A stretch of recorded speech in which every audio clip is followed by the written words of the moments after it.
Hi guys, welcome to tonight's live chat. I want to make sure everything is working okay. My mic was not clicking on for a second, but I think you guys should be able to hear me. I figured I would go ahead and sign on just to make sure everything is functioning okay. So far, so good. I don't see any signs that's going to slow me down. So I'm going to go ahead and jump in just so that we have a little bit of time to talk about this topic. This is a viewer requested topic that I got a couple weeks ago. And someone asked me the question, what do you do if someone just stops talking to you and all of a sudden your life shifts, your mood shifts, your thinking shifts?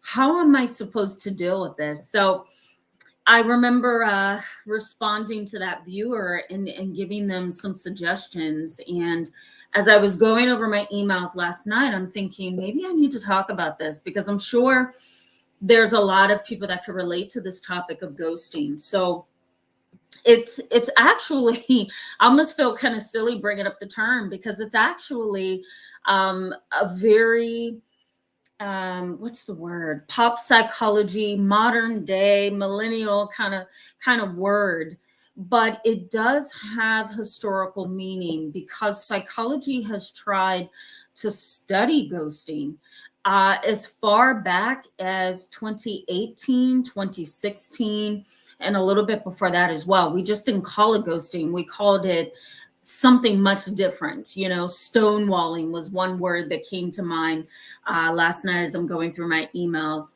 Stonewalling, and then, abandonment, fear of abandonment is what we used to call this. Family estrangement, relationship estrangement. We would give it every name that we could possibly think of, as opposed to just calling it what young people call it today, which is ghosting. There's a lot of foundation to this topic, which is why I think I need to be talking about this. I think it's okay if I make this a conversation. So tonight, I'm going to break down a couple of things. You're also going to learn some new terms in tonight's live chat. And I want to give you some information on what's common behaviors of those individuals who engage in this kind of behavior. Can you see it coming? Is there something that we can call a series of events or a trail or something that could give us some insight on the people who do these kind of things?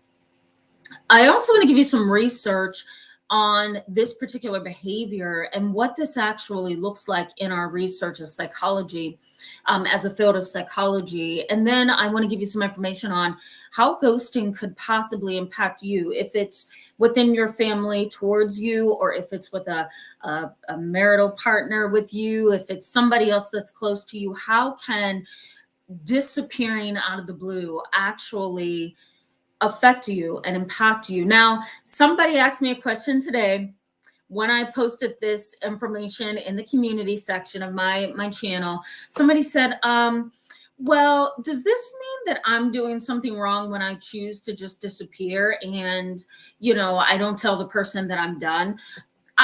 For those of you who may be right now feeling a little bit guilty, let me just say, I think we all have had to disappear in some relationships, whether that's a family situation, a friend, a coworker, a romantic relationship. Sometimes we just have to disappear, right? Part of that is because, and you're going to learn tonight, part of that is because, maybe you don't want to deal with the confrontation. Maybe it's just easier to leave. Maybe somewhere it got lost. You meant to talk to the person, but somewhere down the line, communication got mixed up and time and space between you. And you know what? You just kept going. There's a lot of different reasons why people engage in these behaviors. So for those of you who are sitting there like, well, I kind of feel like this might be me, don't feel bad. I'm actually talking about the individuals who do this intentionally to harm other people.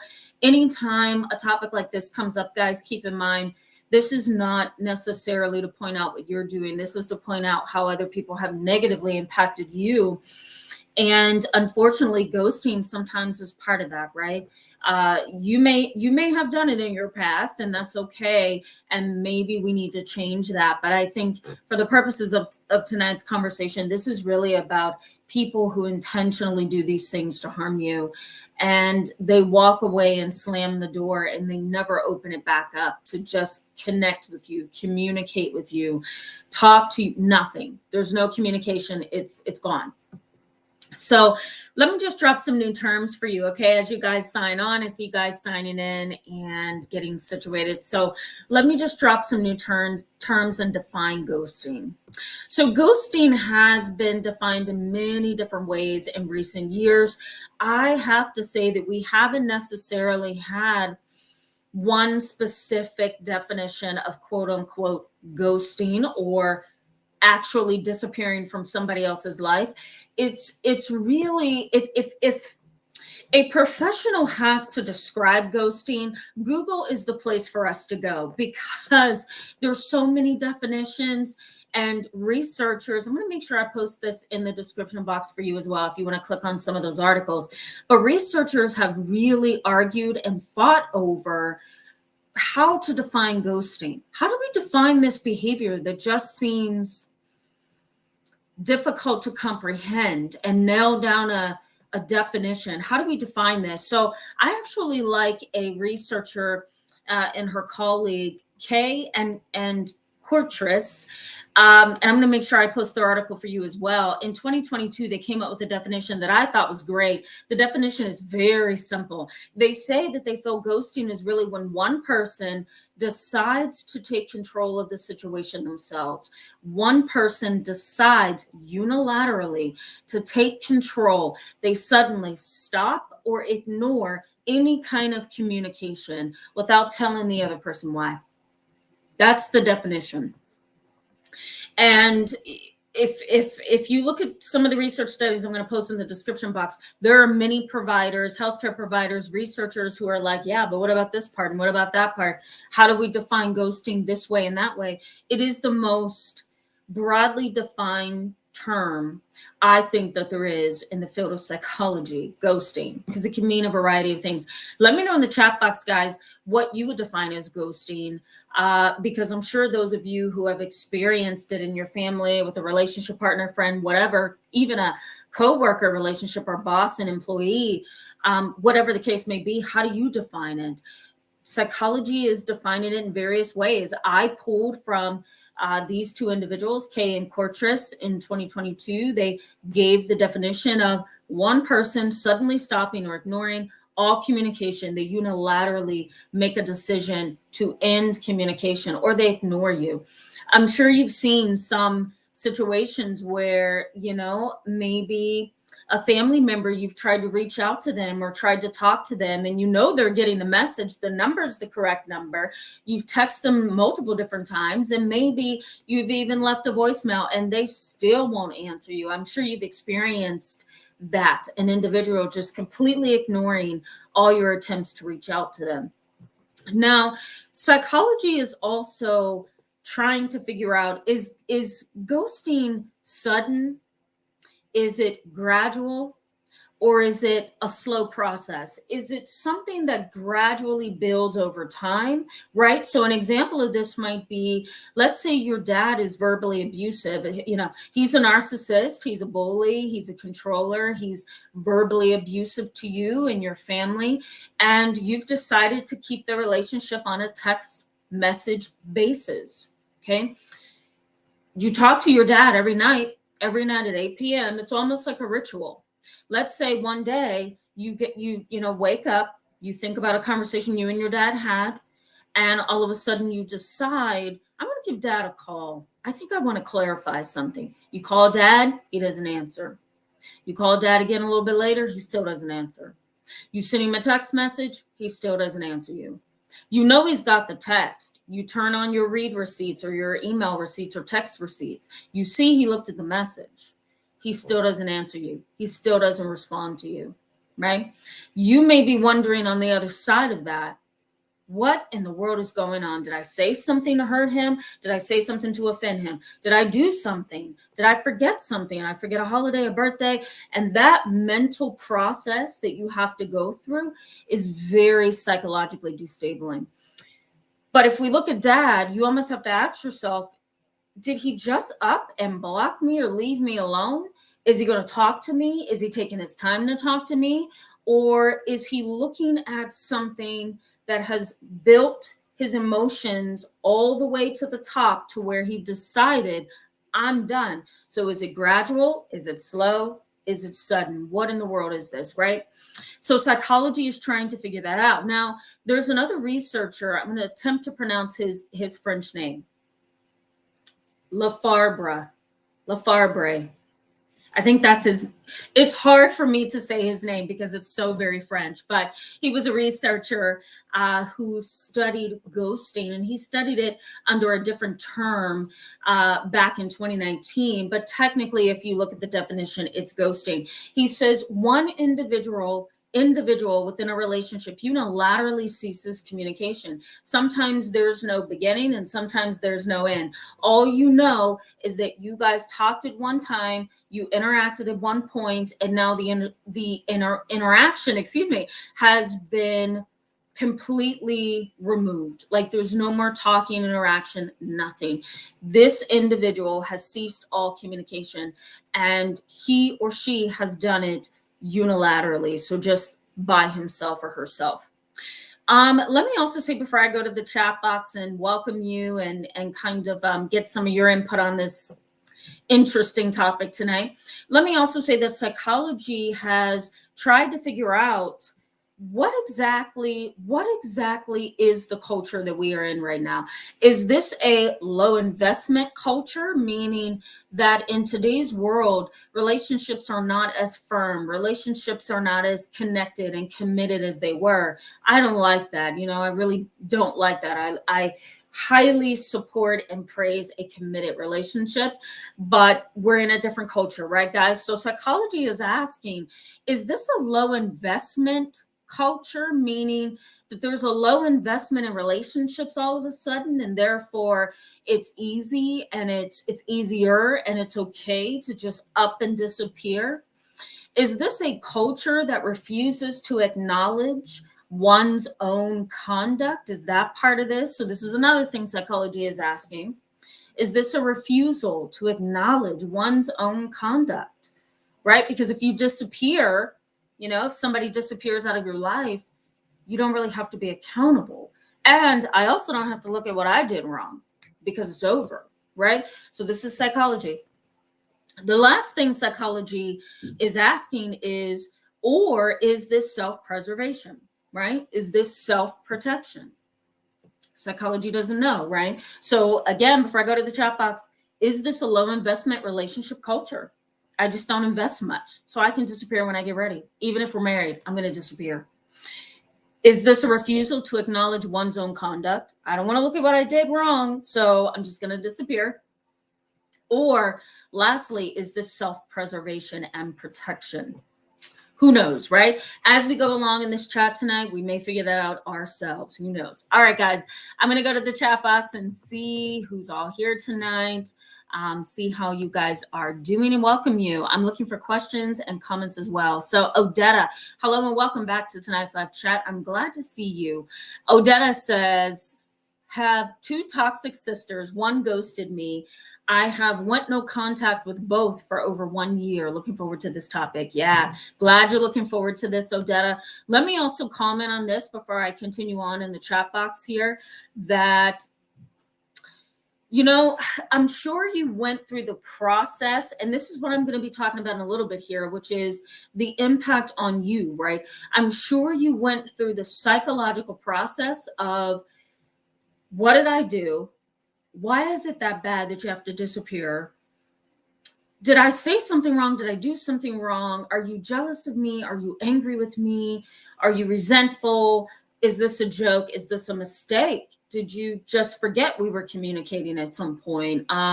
Did something happen that got miscommunicated? Is somebody gossiping? Like, your mind goes through this process of what happened. And when your mind goes through that process of what happened, right, that can destabilize you. So I'm going to be talking about that a little bit later, because I'm sure you guys can relate to that. But Odetta, I'm sure you went through the process of what happened here, right? I've had clients, going back to Odetta briefly. I've had clients in the past that have gone through that process, and the the biggest component of ghosting for my clients, current and older clients, has always been deprivation of the ability to address what happened and to fix it.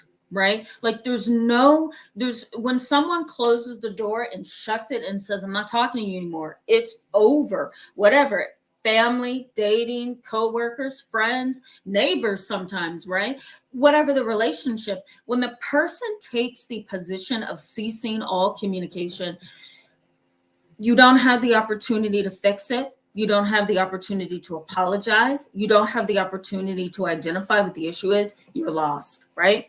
We're going to get into that tonight. Sylvia Love Jones, hello and welcome back. I'm glad to see you in tonight's live chat. Cam, hello and welcome back. Letitia Perry, hello and welcome. Fairy Girl and Access to Rome, welcome back. The both of you, glad to see you.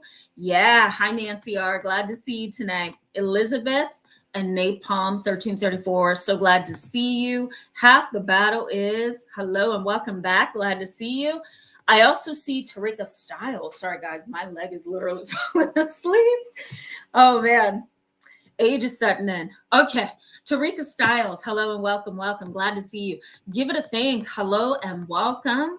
I'm interested to hear what you guys want to say about this topic tonight. Sun and Sunflowers, welcome back. Always glad to see you. Monter 2224, hello, hello. Welcome back. Says, yeah, folks were not safe. Gotta escape. Yeah. Let me read your comment.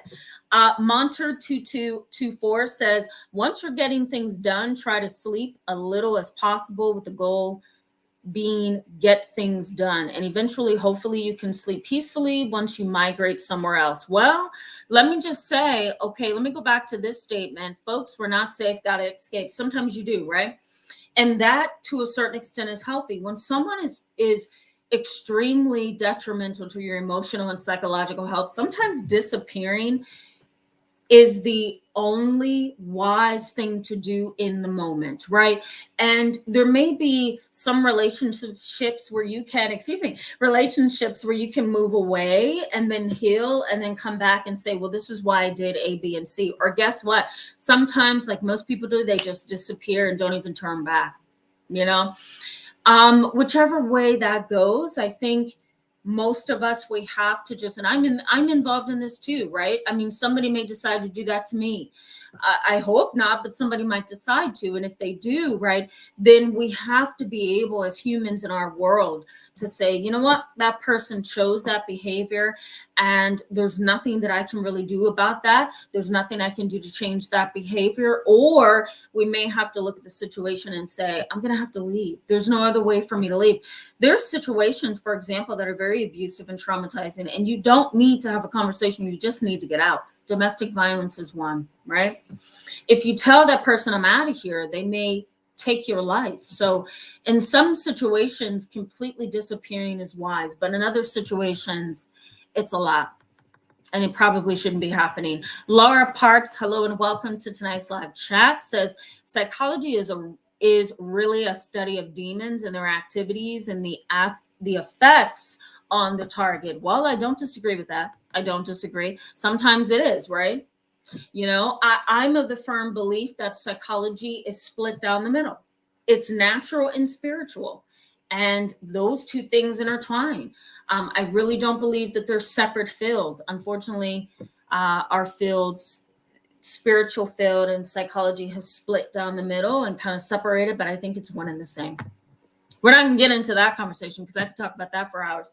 Jessica J, hello and welcome back tonight. Glad to see you. Says, good evening, Tamara. Since going no contact face to face, is that considered ghosting? Thank you. No, I wouldn't say going no contact is necessarily ghosting, because no contact is really a process that's put in place to protect your psyche and your mind. You're saying, I'm not just completely disappearing and never turning around ever to see you.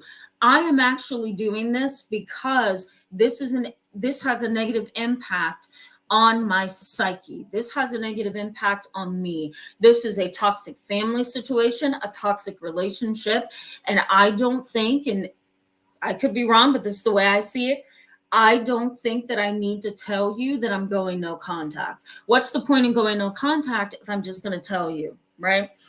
Ghosting, on the flip side of that, is I'm completely disappearing from your life in an attempt to hurt you, control the situation, badger you, cause you to just self-destruct, cause you to feel guilty or blamed, right?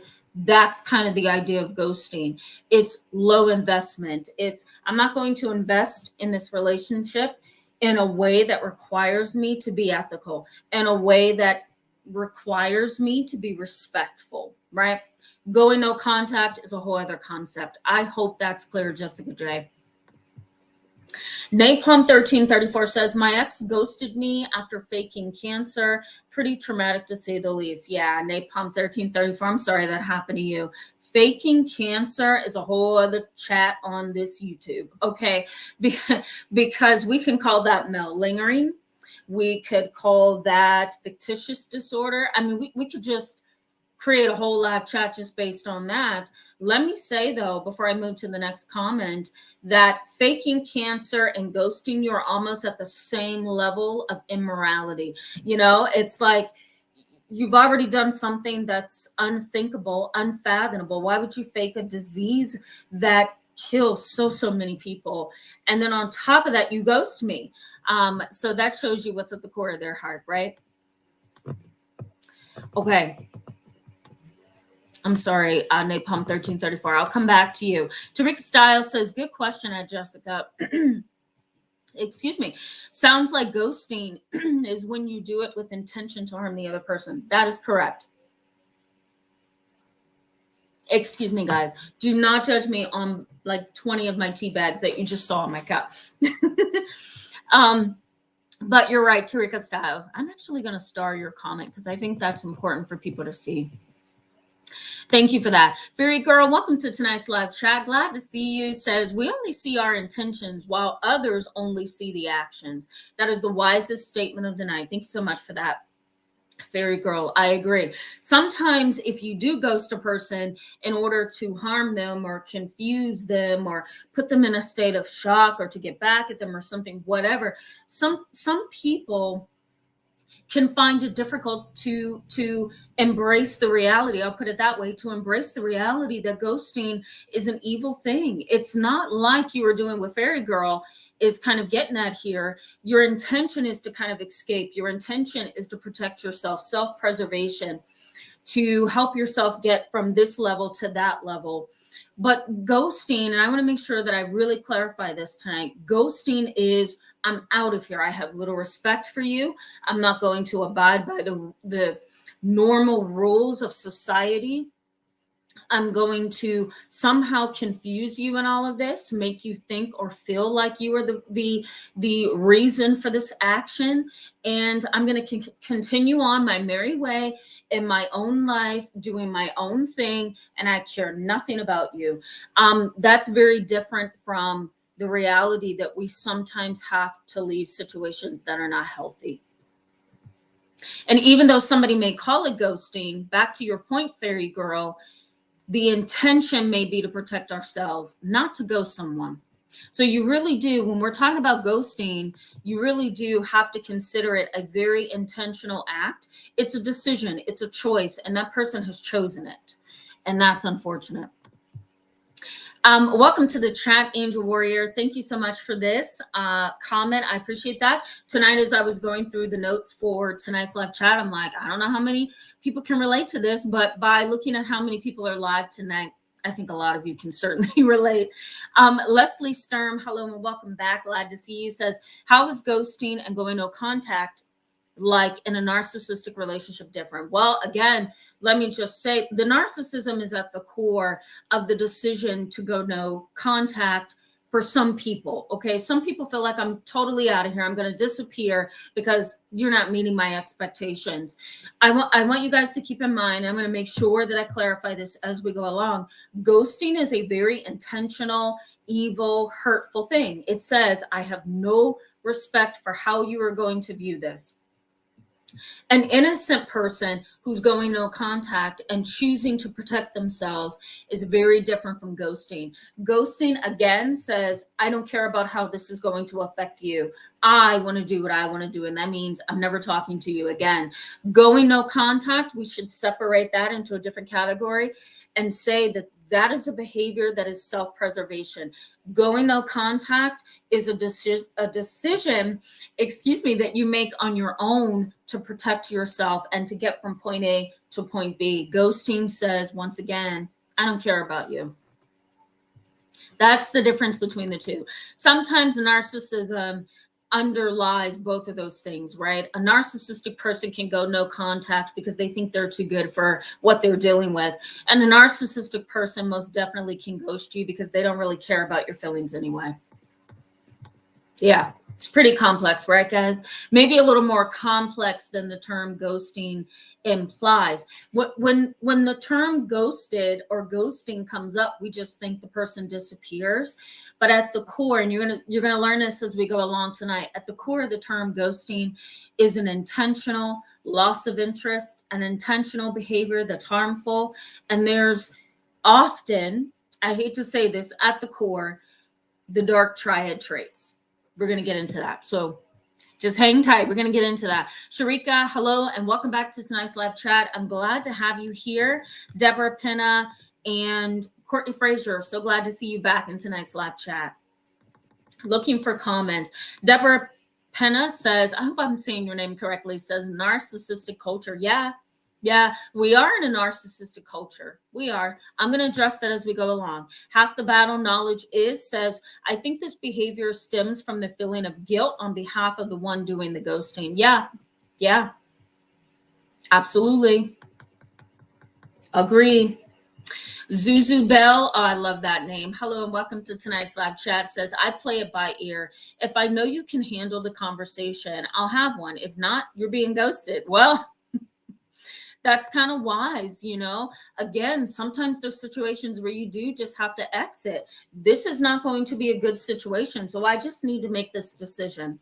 The issue with intentional evil ghosting that's harmful, ghosting that leaves a person feeling abused, the reality there is, this person is doing this behavior. They've chosen this behavior. And now I need to figure out why. Is it because they had a feeling that I was going to snap or go ballistic, as one of my clients said this week? Or is it that they're worried that this was going to be a confrontation that they didn't want to deal with? Or is this a situation where the person just simply doesn't care about me and they've decided to exit and I'm not going to get any closure? So, that's something for you to, to have to explore on your own. Why did this happen? But again, for the most part, ghosting is a very intentional thing that is harmful. Angel Warrior says, I remove myself from toxic environments and people and places that I know is not safe. Self-preservation for me. Absolutely. Sometimes it is. Absolutely. Half the battle knowledge is says, I can see self-preservation for sure. Yeah, me too. Jessica J says, excellent topic. Yesterday's chat was triggering. Yeah, validating. Yeah, I'm sorry about that, Jessica J. Yeah. Tigra, I hope I said that correctly. Welcome to tonight's live chat. Says, yes, we're stuck in a rut. Yeah. Okay, I'm going back to the content in just a minute. Universal Love 878. Hello and welcome to tonight's live chat. Glad to see you. I don't remember seeing you before. It says, the thing about ghosting a narc is they question what they did while knowing what they did that caused you to ghost them in the first place. I mean, I'm laughing because it's true. Let me just kind of add some foundation to that and pick and pull that apart for people. So a narcissist will ask why, and they will also ask, what did I do? Doesn't always mean, though, that they know what they did wrong. So that's the part that I want to tweak a little bit, because narcissists lack self-awareness sometimes, depending on how narcissistic they are. If we look at narcissism on a spectrum, if they're severe narcissists or moderate narcissists, you know what I mean? Let's say 10 is the highest place of narcissism that you can get to. If we're dealing with somebody who's 6 and above in terms of narcissism, for example, just to give you a little bit of a visual, then they don't know what they've done, right? Because they're so self-consumed that they may not know what they've done at all. I've had clients come to me crying, saying, I don't know why my husband decided to leave me after 25 years of marriage.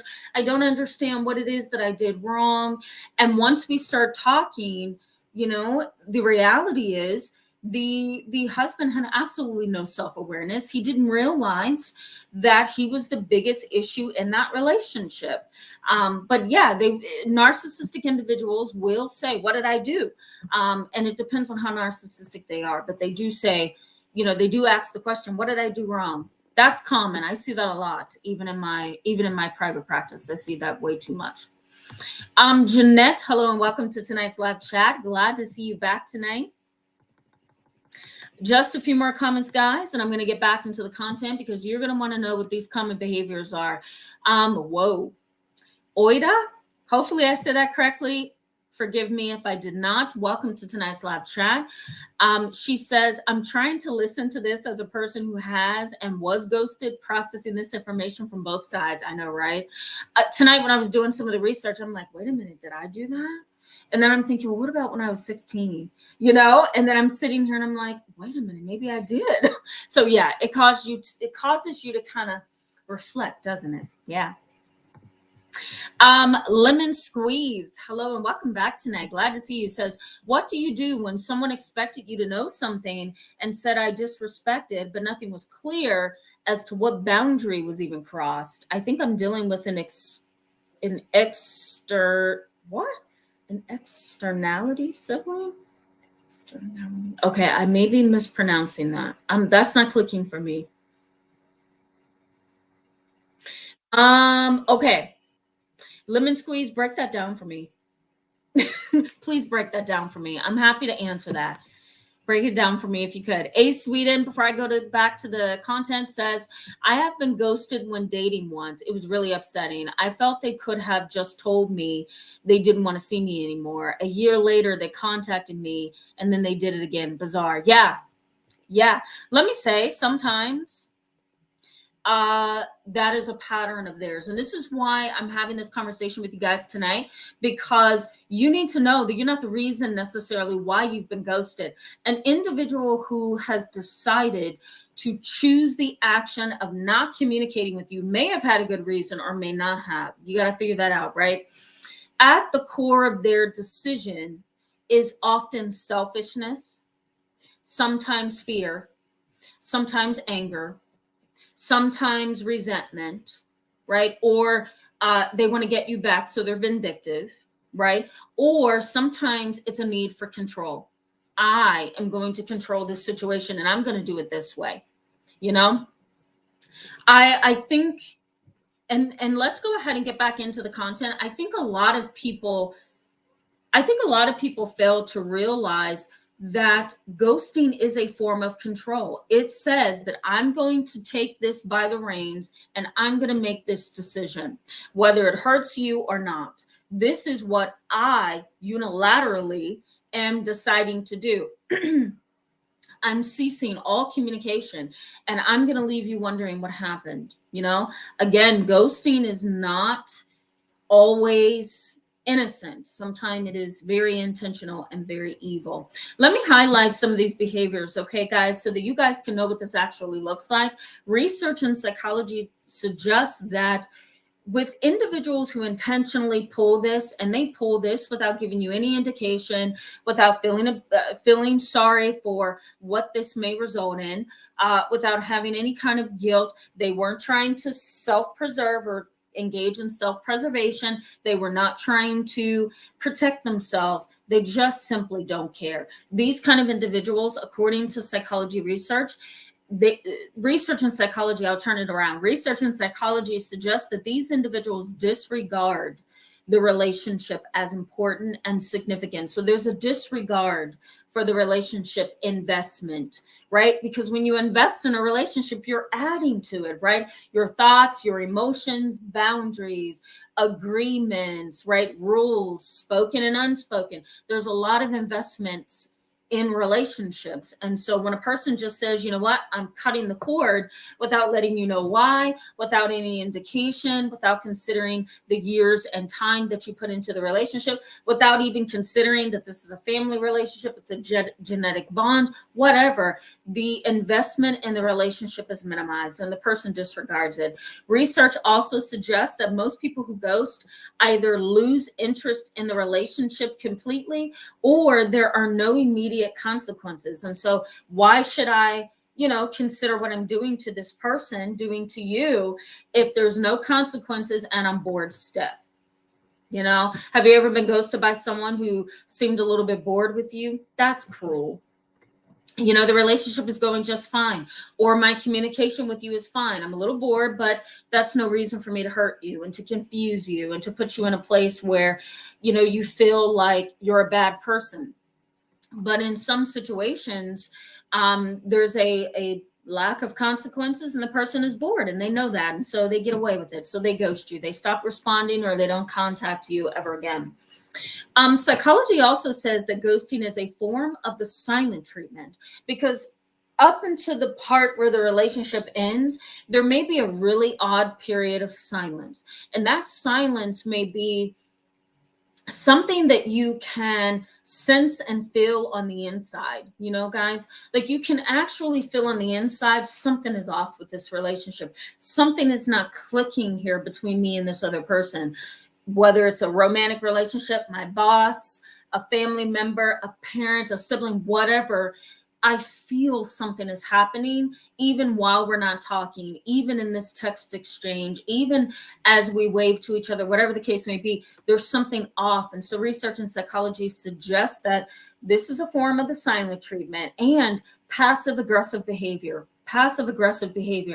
And if you're in the receiving end of that ghosting, sometimes you can sense something is coming. I just don't know from what angle, Disappearing may also be more indicative of the relationship dynamic and not you as a person. So let me just say this to highlight what I mean here. Let's say, for example, if you are in a situation with your mom, let's say your mom's a narcissist, you really don't want to communicate with her. You know that if you tell her that you're getting married and you're moving to a different state, she's not going to approve. So self-preservation, okay, this is you. So you decide to accept the engagement, to move away and not tell your mom about it. Unfortunately, mom finds out, she contacts you, you guys get into the biggest argument ever. You decide not to talk to her for weeks on end. This may not have been the first part of that relationship or the first experience in the relationship. I should put it that way. This may have happened for years in your relationship. It's a dynamic. This happened maybe when you were 10. This happened maybe when you were 16. Then it happened again when you were 21. It happened again when you were 25. It's just happening again, but in a different way. So research in psychology suggests that sometimes ghosting is an actual dynamic in a relationship, more so than something that is wrong with just that individual. You're not just ghosting someone. This is a dynamic. So that's a little bit of an example of that. It may be more of a relationship issue than it is a personal one. This is the dynamic of the relationship. I disappear every 3 months. I disappear every 12 months. I disappear, for weeks on end, and then I come back. It could be a dynamic, not necessarily an individual problem. Research in psychology also suggests, and I'm going to make sure I put this in the description box for you, ghosting that is evil, intentional, harmful, hurtful is often a behavior of individuals who have, number one, an avoidant attachment, and an individual who has dark triad traits. Machiavellianism, that kicks in overdrive, right? Think about it. Ghosting says, I'm not going to text you. I'm not going to call you. I'm not going to be engaged with you. I'm not going to email you. I'm not going to let you know what I'm doing. Guess what? We've been together for 15 years, but I'm out. Can you imagine how much pleasure a Machiavellian personality could get from doing that, right? Because there's going to be some kind of shock. There's going to be some kind of resentment on your part, anger, hurt, right? Feeling deceived, maybe abandoned. An individual with dark triad traits, the Machiavellian piece of this, they will love this. They actually use ghosting more than any other personality disorder of research, the dark triad traits. Machiavellianism, narcissism, and psychopathy. All three of those personality characteristics, that's often a part of the research on ghosting. And also, too, let me highlight avoidant attachment. I'll post a video in the description box so you can learn a little bit more about avoidant attachment. Some research also suggests that there is a style of communication in a relationship. Individuals who have a withdrawal style, they just kind of withdraw and isolate and run away, or an individual who has a hostile conflict style in a relationship. You know, you get into a relationship, what's your relationship personality? Is it sweet? Is it aggressive? Is it sneaky? Is it isolative? What's your relationship style? Well, research suggests that a hostile and a withdrawal relationship style is often at the core of relationships where a person ghosts another person, right?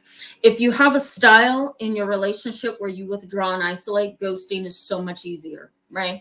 If you have a high conflict disposition in your relationship style, ghosting is also probably going to be a part of that, I should say, because it's easier to just say goodbye than it is to address a conflict head on, you know? I'm trying to process if I want to go back to the chat box or if I want to continue on. Maybe I'll continue on. We'll go to the chat box in just a second. Let me give you some insights on what's actually going on here. Now, again, and I want to make sure I go back over this one last time, that we're talking not about people who are trying to self-protect or they're ghosting out of self-preservation or wisdom even. We're talking about people that have an evil core, individuals who are the dark triad traits, individuals who do have narcissistic and sociopathic personalities. Ghosting is used. Consider it almost like a tool. And sometimes you may use the tool because you have a really good reason to. An evil individual who has a dark intention will use the tool and they will use it to harm you. So try to see it that way. Some of the research that I looked at before this live chat tonight says individuals who ghost often have a high need for control. If they feel like a relationship is getting out of their personalized control or their personal control, they will ghost, because what it's saying is this: you're not going to control me. I don't like the fact that you have influence over me. So I'm actually going to undercut you and do something that you least expect. It's like saying, I don't want to give you the power over me to hurt me. I don't want to give you the power over me to deceive me or to abandon me. So I'm going to actually do it first, but I'm going to do it in a way that you least expect because I know it's going to harm you before you get to me. I once had a client that had this disposition with her family members in her own marriage and her relationship. And she came to me one session. She graduated finally out of therapy a couple years ago, but it took her a very long time. But she came to me and said, I honestly cannot function in relationships because I'm constantly experiencing a fear of abandonment. I'm constantly experiencing doubts and I don't want to be hurt. So, and she says to me, so Tamara, I'm going to end this relationship with, this person. And I'm also going to stop talking to my mom and my dad because before they can hurt me, I'd rather hurt them first. And this is basically, that was basically the core of the therapeutic relationship, which was, I'm going to take control of every situation I can by ending it first. And the therapy that I was giving her was, you need to take a step back and find healthier ways to engage, but she just couldn't do it, So every relationship that she had, even her family relationships, she decided to ghost, disappear, unilaterally cease all communication with whoever it was because she wanted to make sure that she remained in control at all times. I also once had another client, I'm going to throw this in here, who would ghost different individuals because she would get bored. She would get bored. So she would date them, get to know them, develop a little bit of a relationship with them. So we're talking a few months, 6, 7, 8, 9, 10, get bored, and guess what? Break it off. And it wouldn't be a conversation of, I don't think this is working, I've lost interest, I don't think we're compatible, this, that, the other. It wasn't that. It was, I'm going to see him for dinner tonight and then never contact him ever again. So was that self-preservation? No. She wasn't trying to protect herself. She was bored, and she thought ghosting was the best way to protect herself, in the way of, I'm not going to have this conversation. I'm going to protect my psyche in a sense by just breaking this off because I'm bored. I don't want to have to deal with being held accountable. That's what I'm trying to get at, guys. I don't want to be held accountable. So I'm going to escape. Loss of interest, as well as poor relationship readiness, poor communication style, avoidance, and cowardice or commitment issues, as well as a safety concern in the relationship, are often reasons why people ghost. Let me go back over that. Low interest or loss of interest, poor communication style, cowardice or commitment issues. This is what psychology is saying about ghosting. Let me also add in here fear of rejection. That's in there as well, or fear of abandonment, avoidance of confrontation, and having some kind of fear of one's own safety. Those are, in a nutshell, all the reasons why ghosting sometimes occurs. Okay, let me go to the chat box, give myself a mental breather, and engage you a little bit. And then I'm going to give you some information on how does this impact you. So let's say you have somebody who just completely stopped talking to you, family member, friend, boss, coworker, whatever, and you've been in the experience of sitting and trying to cope with what happened, right? So I'm going to give you some insights on how this impacts you. Okay. Nancy R says, I struggle at times with the guilt of how estrangement can seem like I abandoned my toxic birth family. Maybe I just should care about it. Don't know. Well, let me say, Nancy, that I think it's a healthy process to struggle with guilt. If you don't struggle with guilt, then I would possibly consider you a sociopath. I would possibly consider you an individual with dark triad traits, which would then confirm why psychology says that people who ghost another individual are high in dark triad traits and in sociopathy. But because you're experiencing guilt, that's a good thing, because what it says is I have self-awareness. I'm able to take a step back and ask myself, did I do the wrong thing? I'm able to look at this thing and hold myself accountable if needed. It may not be something that I really want to do, but I have the capability, and that's a good sign. If you had to leave your family, Nancy, or walk away out of self-preservation, then that's what you had to do. This is one of the biggest reasons why this conversation is being had tonight, because I think a lot of you and a lot of society believe that ghosting is just straight up disappearing, but it isn't. There's a lot of intention behind ghosting. There's a lot of preconceived thought patterns and notions that go behind ghosting. There's a lot of protection of ego that is in ghosting as well. But if you had to separate for the simple purpose of self-preservation out of wisdom, because you couldn't get along with these family members or individuals, I think that's okay, because that's the only way that maybe you knew how to come out of that, right? And for a lot of us, me included, sometimes relationships get so complicated that you have to just walk away, because turning back to have a conversation is going to trigger or restart maybe a series of conversations we've already had, right? So sometimes walking out that door is the only way to end the madness. And sometimes that's what you have to do. But again, ghosting someone is a very intentional, hurtful, dark, evil thing to do, especially when you use the clinical definition of ghosting. And the clinical definition is unilaterally ceasing communication, right? Suddenly stopping or ignoring messages of another person intentionally without telling them why. That's the clinical definition. That I have cut this off without telling you why. I know it's going to hurt you. I know it's going to impact you. I don't care. Okay? Keep that in mind. That's the definition of ghosting. Okay. Just looking for comments. I hope that helped, Nancy, give you some peace of mind on that. I really and truly hope that helped. Napalm 1334 says, why is my leg falling asleep tonight, guys? I swear I age daily. We do kind of, don't we?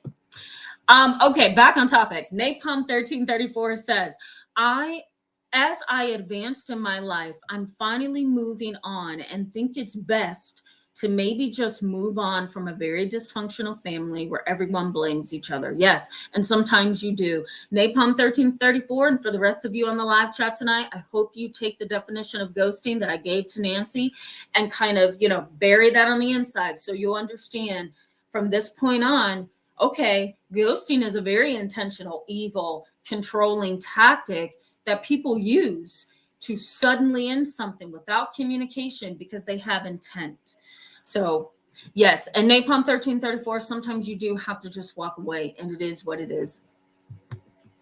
Monter 2224 says, toxic people will figure out a way to intrude on you, and it's through the manipulation of noise. Yeah, that's so very true. I like that. Fairy girl, I'm going to put you up on the screen so people can see that.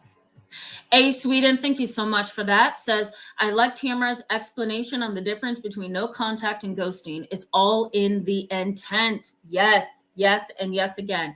Thank you, A Sweden, for just kind of driving that home for me. It's in the intent. Yes, you're welcome, Jessica J. You're welcome. Fairy Girl says authentic hope. Yep, I hope so.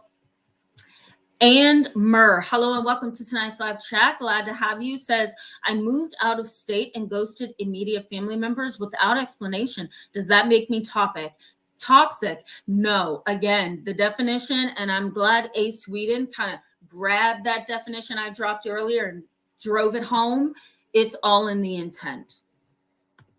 Queen Common Sense, hello. Glad to have you back in tonight's live chat. Yes, you're welcome. You're welcome. Thank you for that. That reinforces this conversation is needed. Thank you. Jeanette says, I experienced ghosting. I am letting that behavior is a language. I'm gonna break that up into that makes sense for me. I experienced ghosting. Behavior is a language. That's the only way it makes sense to me. But yes, I agree. It is a language. Olivia Love, hello and welcome to tonight's live chat, says, I am a ghoster. Yeah. I don't know. You may redefine that depending on the circumstance. There may have been a time in your development or your life where you were a ghoster. Maybe you have a different reason now. I mean, this is self-exploration also of a topic. So you might want to take a different look at that. Longevity Rituals, hello, welcome. Glad to have you in tonight's live chat.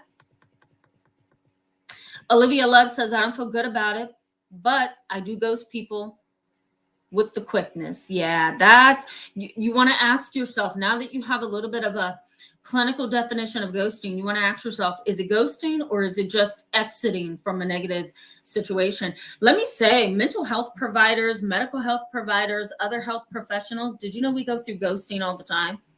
That's the sad part. It is frustrating, but we get it, right? Not all of us. Some of us do. I understand when it happens. I don't particularly like it, right? Especially in a therapeutic relationship with someone where you're giving them your time, your energy, your brain, your nerves, your ability to carry all the things that they leave with you. And then guess what? Boom, they just disappear. Don't call you back. Don't schedule another appointment. They don't show up. They sometimes don't even show up at all. Call you, text you, nothing. It's just what happened to that patient? Gone, Healthcare providers deal with this all the time. Another group of individuals who deal with this all the time is daycare workers. Sometimes, they see kids in their daycare for years on end, and then next thing you know, the child's been pulled. Ghosting is a little bit of a part of life. I don't like it, and I'm sure a lot of people don't like it, but it's a part of life. You want to keep in mind, though, again, especially you, Olivia Love, you want to keep in mind the intent. Was it an accident? Was it not an accident? Did I just lose track of things? Did I not? Or am I just being evil? Right? Love Logic, hello and welcome back to tonight's live chat. Glad to have you. Says, hey, Tamara, always a relief to see. Oh, that's so sweet. Thank you so much. What does it mean when they kidnap your kids and then ghost you? Please help. Well, it all depends on what you mean by kidnap. I would definitely need some details to be able to correctly assess what my response would be to that. But let me just say, it is kind of ghosting, right? You should have, if you are a healthy parent and you're well, you should have contact with your children no matter what. It shouldn't be your kids are over here with me, I'm disappearing and I'm slamming and shutting the door, right? But there may be a reason for that. I don't know because I don't have the details. But if I take that question at face value, let's say you are a good parent, let's say you're healthy, let's say you're capable of being a parent, they should not be blocking access, right? It is a form of ghosting if they completely disappear and have given you no explanation as to why, right? Okay, continuing on, guys. Oh my goodness. Jesus Christ is the only true way in life. Wow, my mom would love that. She has a pillow that has that same thing on it. Yeah, I like that too. All right. So welcome to tonight's live chat. Glad to have you. Says, I got done like that by two guys. I don't want to ever deal with them. Oh, with those kind of people again. I'll put it that way. I don't want to deal with those kind of people again. Yeah, I wouldn't. Nope. Ghosting sometimes says a lot about character. Tigra says, yes, ghosting messes with yours and your child's psyche. Yes, it does. Absolutely. Dee, hello and welcome back to tonight's live chat. Glad to have you again. Says, hello everyone. To me, ghosting is a manipulation tactic. Thank you for that, Dee. You've got it. When relatives, etc., do better by going no contact, emotionally forgive and keep your distance and boundaries. So perfectly said. If you're going no contact, what did you say? Emotionally forgive and keep your distance and boundaries. And ghosting is a manipulation tactic. Excellent way to put it. Thank you, Dee. Fairy Girl says growth. Yep. Jupiter Clark, hello. Welcome. Glad to have you back in tonight's live chat. Thank you so much for your kind comments always to me. I appreciate that. I do see them as I'm scrolling through my comment sections.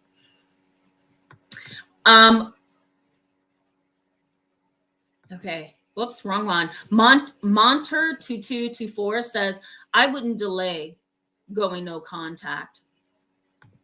Get out as soon as possible.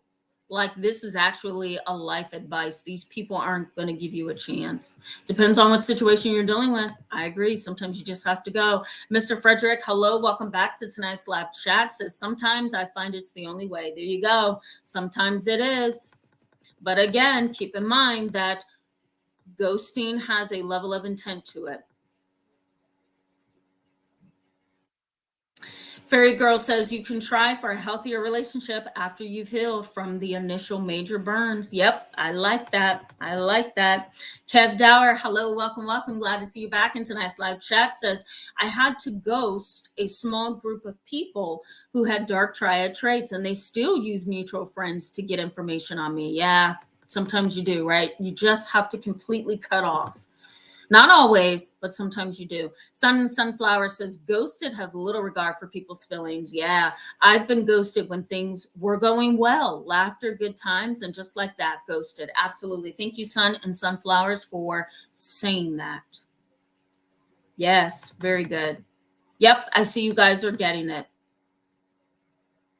Elizabeth says, when I wanted to go no contact with my neighbor, I wrote that communication between us makes no sense, so we should stop it. Very nice. Very nice, Elizabeth. I remember this story. He didn't respect that. But when I wanted to talk to him, he stayed silent. Maybe it worked. Maybe you're getting through to him. I hope. Thanks, fairy girl. Thank you. Yeah, Jupiter Clark says they completely lack awareness sometimes. Yes, they do. Yeah. Half the battle knowledge is, says the ghoster could just simply be intimidated by the ghostee. There you go. That is very true as well.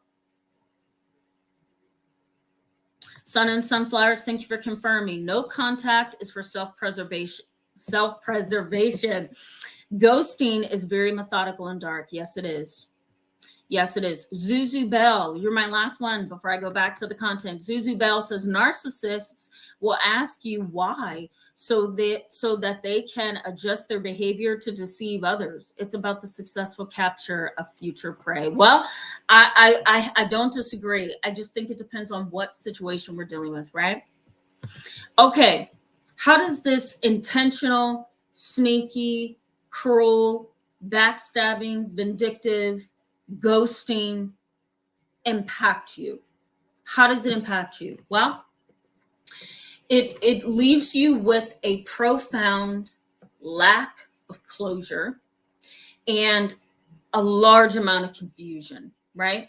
If you think back to a situation in your life with whoever it is, family, friends, coworkers, romantic interest, husband, wife, whatever, when they disappear with no trace, no explanation, nothing, right? The door is left open or the door is slammed and glued shut, right? Think back to that. How did you feel? What were your thoughts? What kept you up at night? What kept you feeling anxious? And what kept you ruminating and obsessing about what happened, right? For most people, it's that profound sense of lack of closure and a ton of confusion, right?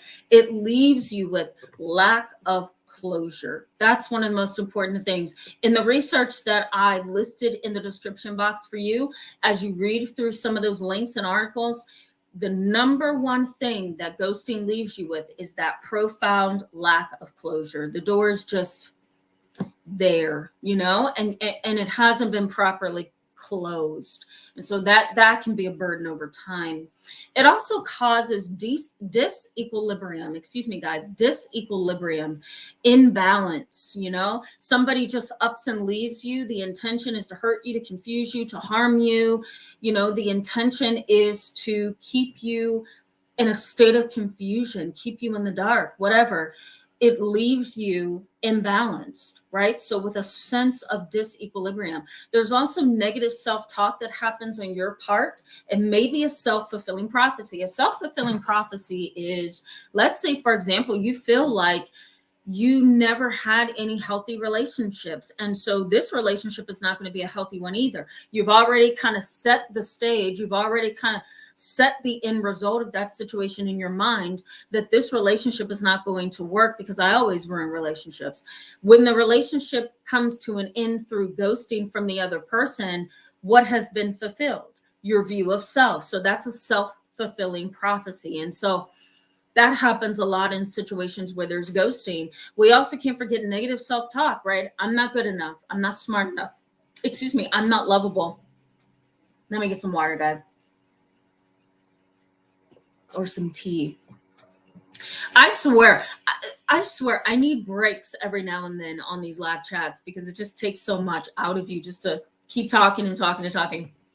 But, you may be in a situation where you are just full of negative self-thoughts, negative self-talk, I should say, because the person has left you, ghosted you, disappeared, run away, closed the door, whatever.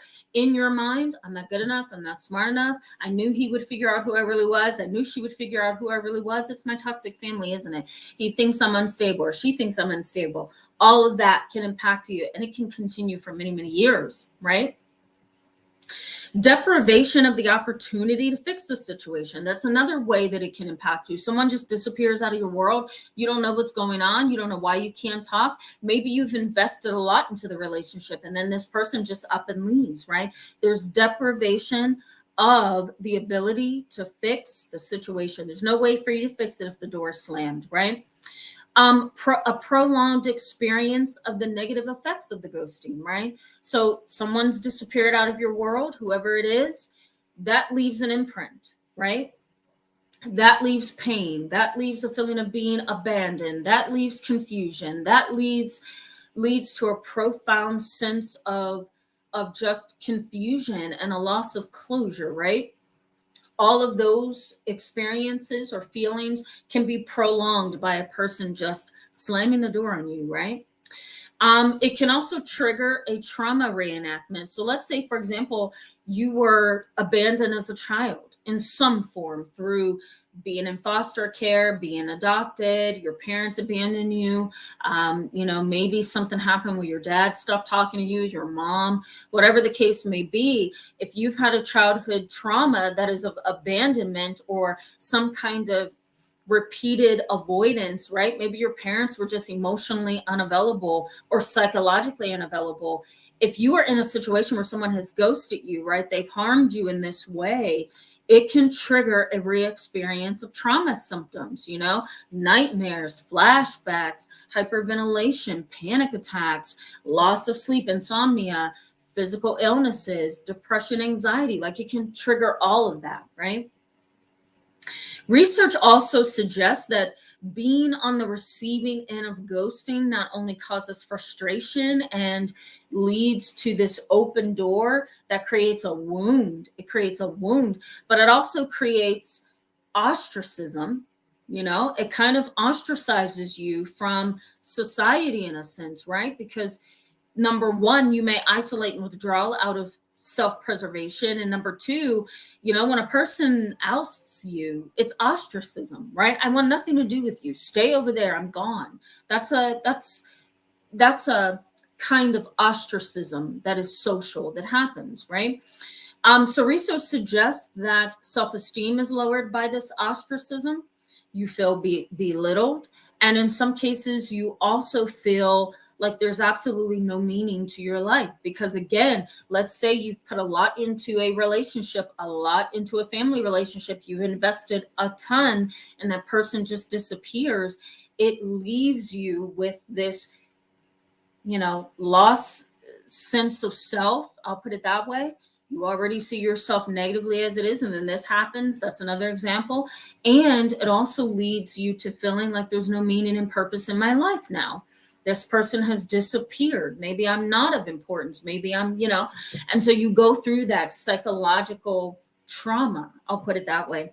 Complex PTSD, lastly, in this category, complex PTSD is often triggered by a form of ghosting. When somebody in your life has just disappeared, or you've had multiple experiences of being abandoned and somebody disappears in your life, it can make it really difficult for you to trust the next relationship, right? And to trust emotional and psychological bonds. So you may develop over time, according to some of the research studies in the description box, complex PTSD, right? You connect with somebody, bond with somebody romantically or in a friendship, or you're close to somebody in your family and they leave, right? And now you have to deal with all of that pain. They may come back and leave again. Somebody said that in the comments section. That's pain as well. Or they may leave and stay gone, right? And then the next relationship, somebody does it again. Next relationship, somebody does it again. What does that do? It builds relationship trauma, complex PTSD.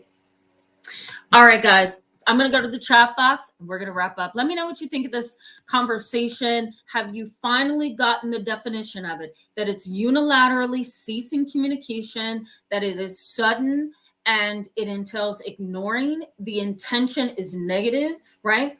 There's no turning back, there's no conversation, and there's no telling you why. It can be sudden or gradual over time. And it is also a form, in a sense, of abuse of control. I'm going to control this. And that means I'm going to disappear, and I'm not going to give you any opportunity to disagree, to fix this, to have an opinion. I'm done. I'm done, even if you're not. Okay. I hope you guys have caught that definition. All right.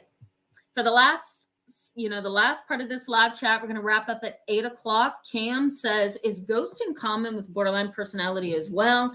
Intentions seem to be the driving indicator, if I am understanding correctly. Intention is the driving indicator, and also that need for control. The kind of ghoster that we are talking about on a clinical level is I need control. At the core is an intention that is harmful. So you're right. Is ghosting common with BPD? Yes, sometimes it is. Now, some of the research studies in the description box that I listed does bring up borderline personality disorder. It brings up narcissistic personality disorder. It also brings up antisocial personality disorder. Ghosting can be a form of, I'm going to leave before you abandon me. That's borderline personality. I'm going to totally just ignore you and up and leave so that you don't abandon me. I'm going to protect myself in this way, even though it's not the best way to go about this, but I'm mad and I don't want to deal with my feelings. So I'm going to disappear before you abandon me. Very common in borderline personality. Narcissistic personality. I don't care. I don't want to be in this relationship. I'm gone. You still love me. You still care about me. You still want to be a family. Oh, I feel sorry for you. I'm out. Right? So that is narcissistic personality disorder, right? Antisocial personality disorder, or the dark triad traits can. An example of that could be, you know what? I know how to get her back. I'm going to get into this relationship with her. I'm going to make her happy, get her to become bonded to me, and then I'm out. I'm gone. Machiavellianism, right? So yes, personality disorders, in short, have a lot of influence on ghosting. For sure. Give it a think. Says someone you trust who kicks you when you are down is someone who should be ghosted. That is somebody who should be escaped from. I'll put it that way. Give it a think. You should go no contact, not necessarily ghost them. Give it a think says, I did it to such a person and do not feel bad about it. When discussion is pointless, it is okay to ghost. When discussion is pointless, yeah, it's okay to walk away. Again, I wouldn't use the term ghost. I would just say I left that situation. It was psychologically and emotionally the smart thing for me to do. Even if the other person feels like I even ghosted them. I don't care. I don't care that you feel that I ghosted you. The intention is that I had to separate. It was an unhealthy situation. I hope that makes sense, guys. To bless, to be stressed. Ooh, look at that. Welcome, welcome. Glad to have you in tonight's live chat. Says the church can be vicious. People come up to monitor. They come on very strong, sent me a voice recording. And when I didn't return the level of effort, she was insulted. So sad. People walk life this way. Yeah. Yeah. I'm not sure if that was related to the topic, but let me just say that ghosting can sometimes happen in the church environment too, right? Somebody doesn't think you're as good as them. I recently talked about religiously narcissistic individuals and spiritually narcissistic individuals. And sometimes even in the church environment, right, they may feel like they are better than you. And those kind of individuals may absolutely cut off communication with you. The intention is, I want nothing to do with you because I'm up here spiritually and you're not. So yeah, that I will pull from that comment and say that that's a possibility. Excuse me, guys. All right. Rita Duran, hello and welcome to tonight's live chat. Glad to have you back. Tiger says, if they say this is the temporary plan, then what is the whole plan? True. Yeah. That's true, Tiger. I like that. Ellie Wen, hello and welcome to tonight's live chat. Glad to have you back. Jupiter, hello and welcome. Glad to see you. Says, I tried for years to try to make the relationship work, but I have goals. Life is too short. I don't blame you. I agree with that. That may have been a no contact. I'm going no contact. Again, even if the other person sees it as ghosting, Maybe that wasn't your intent. You just knew that you had to walk away, and that is okay. Let me also say too that in a perfect world, we could all have relationships where we don't have to just instantly disappear. But you know as well as I know that that's not a possibility. There have been, and I'm going to give you a personal example of this. There have been times in my past where I have been an employee to someone, or I've been an employee in an organization that just gobbled me up. So when I first graduated from college many years ago, all I had was my degree in psychology, and I was going to graduate school. During that time in my life, there were jobs that I would take on that was in the field of psychology where the boss, the supervisor, was completely unstable. I worked in a daycare once. I worked in a child developmental center once. I worked in a school. I also worked for a psychologist as I was getting my graduate degree. And in all of those scenarios, okay, it was wise for me to give notice and end it, right? I wasn't going to stay there the full 2 weeks. And as a matter of fact, there were times where in my past as a college student, there were times where I said, my notice is effective immediately. And that was me trying to be gracious, but I knew I had to get away from certain people that had a position of power over me because it just wasn't okay. I was being abused. I was being harassed, whatever the situation was. I made my decision to leave effective immediately. It is what it is, right? In a perfect world, we could do that with everything and everybody, but we can't. Sometimes going no contact or making your notice effective immediately is the way to go. Sometimes you have to, right? Or lose your sanity. Oh my God, what am I doing? Bear with me, guys. Where was I? I always hit a button at some point and I ruin everything on here. Okay, I'm just going to start in the middle. Sharika says, I will protect my peace from narcissistic and gaslighting family members. Yeah, there you go. Sometimes you have to. Sometimes you have to. Bear with me, guys, as I try to get through this.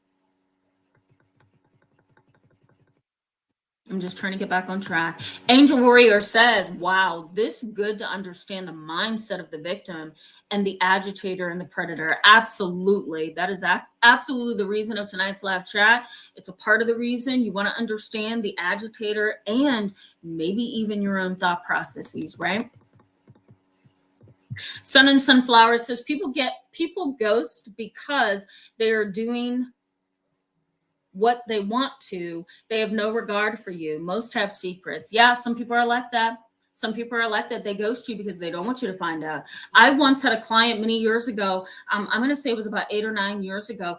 A client whose husband ghosted her. They were married for, you ready for this? Married for 29 years. Can you imagine that? They met at 18, married shortly after, and they were together for 29 years. I thought they were the best couple ever. I'm like, this gives me hope that marriage can last, And I was really happy to have them in my life.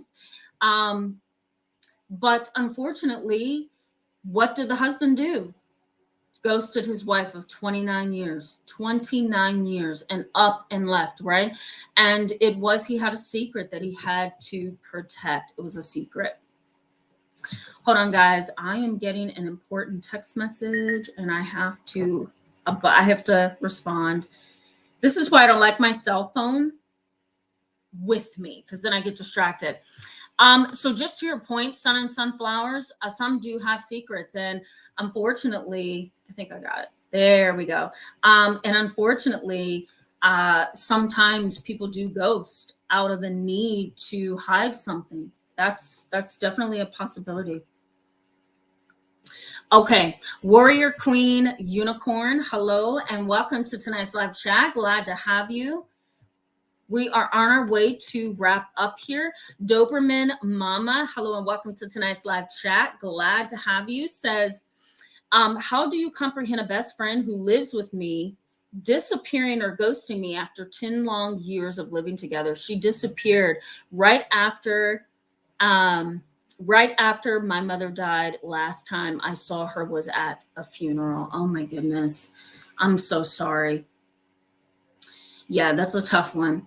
I don't have the details to be able to give you my knowledgeable explanation of that. But what I can say is if there was nothing going on that would put you guys on two opposite ends, like you weren't fighting, you weren't arguing, you weren't disagreeing, there was no tension between you, and she just ghosted you, that would definitely be a problem.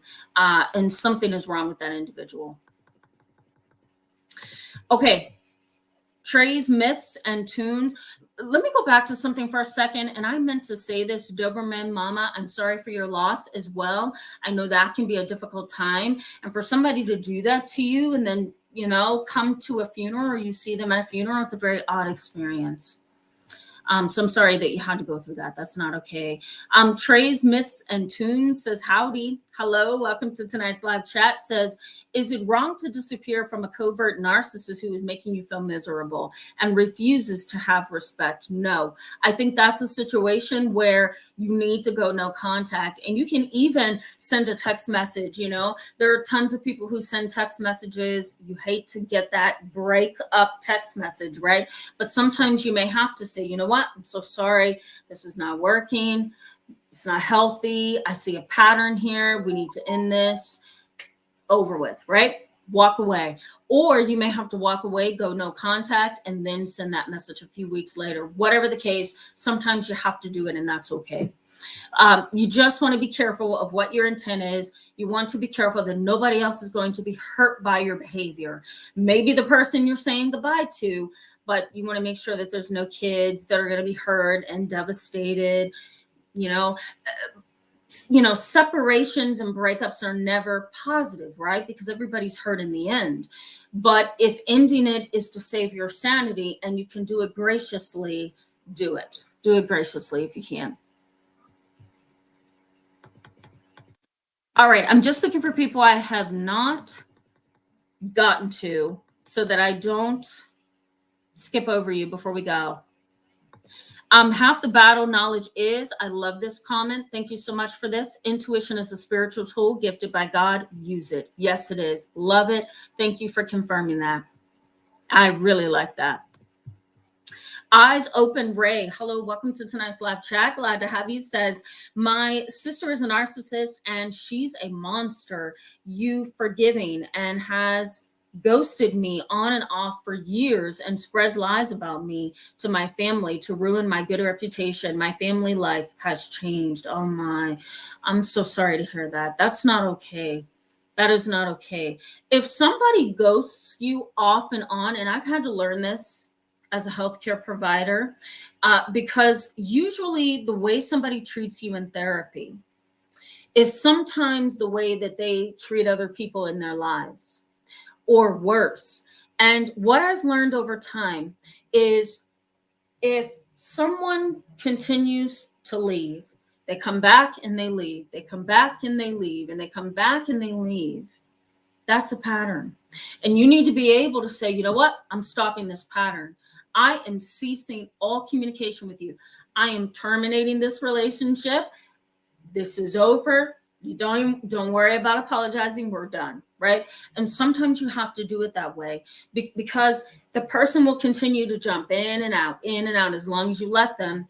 And a way that you engage in self-preservation and respect is to say, we're not doing this anymore. You're either going to come in and deal with this and end this appropriately, or make this work, or leave and please don't ever come back, because all it's doing is taking you around in circles, right? And you don't deserve that. So Eyes Open Ray, that's my honest suggestion to you. If it's not going to hurt you, it might be best to say, you know what? If you leave, this is the last time you leave. And some people have to do it that way, right? It sounds cold, doesn't it? I find myself in my own mind, like, is that the right thing to say? I'm just kind of making sure I'm not giving the wrong impression. But I just think that if it's hurtful, painful, it is what it is, right? Eyes Open Ray, thank you so much for that. All those wonderful and sweet hearts. Love back to you. I hope that you're going to be okay.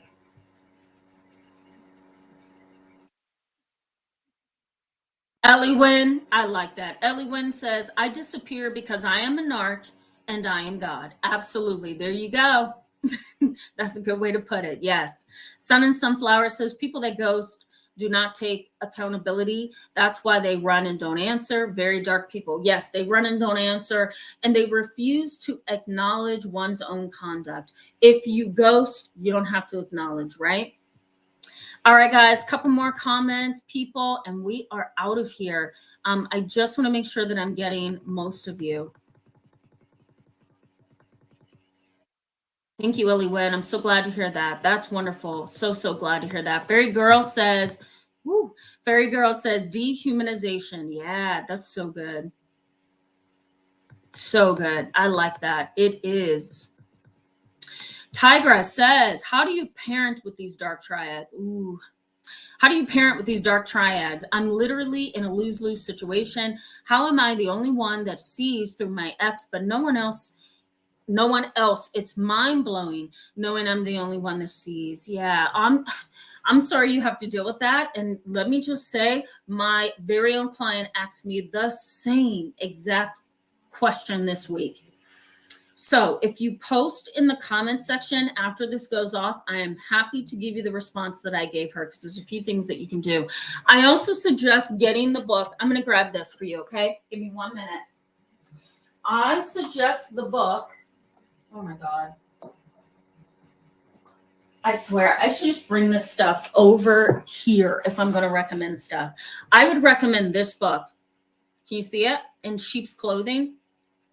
Oh God, there we go. In Sheep's Clothing. Go ahead and look it up on Amazon. In Sheep's Clothing by Dr. Simon. He's awesome. I would get this book, Tigra, and I would do some research because you're going to learn a little bit about the different ways that a psychopath thinks, the different ways that a sociopath thinks, the different ways that someone thinks when they are dark, manipulative, and controlling. So I would get this book, Dr. Simon in Sheep's Clothing. A lot of you have already mentioned that you have the book, but I think that would be good for you as well, Tigra. Okay, guys, let's sign off. Let's sign off. Oh God, she prays. I cannot leave without saying hello and welcome to you. I think I got everyone. Yeah, I think I did. Nope. Deets, the chosen one. Hello, welcome to tonight's live chat. I'm glad to have you. Yana Do. I hope I said that correctly. Welcome. Glad to have you. We're going to be signing off here. I just wanted to make sure that I didn't skip over anyone. For those of you that I've not gotten to tonight, you're welcome, Nancy R. You're welcome. For those of you that I've not gotten to tonight, know that I'm going to see your comments. I read your comments. I use your comments to come up with different ideas for the channel. So thank you for being so, what's even the right word to use? To be, to being so just engaged with everybody in the comments section, the chat box. I go through the chat after this goes off and I look through and I'm like, this is so therapeutic for people to just see the replay, So thank you so much for being such a wonderful audience. I hope that this was helpful. And next week's going to be some more interesting topics. I think I'm going to take Friday off. I will have a video ready for the channel though. And Saturday, I will see you live. So hope you guys have a good rest of the Saturday and Sunday, and I'll see you next week. Good night, guys.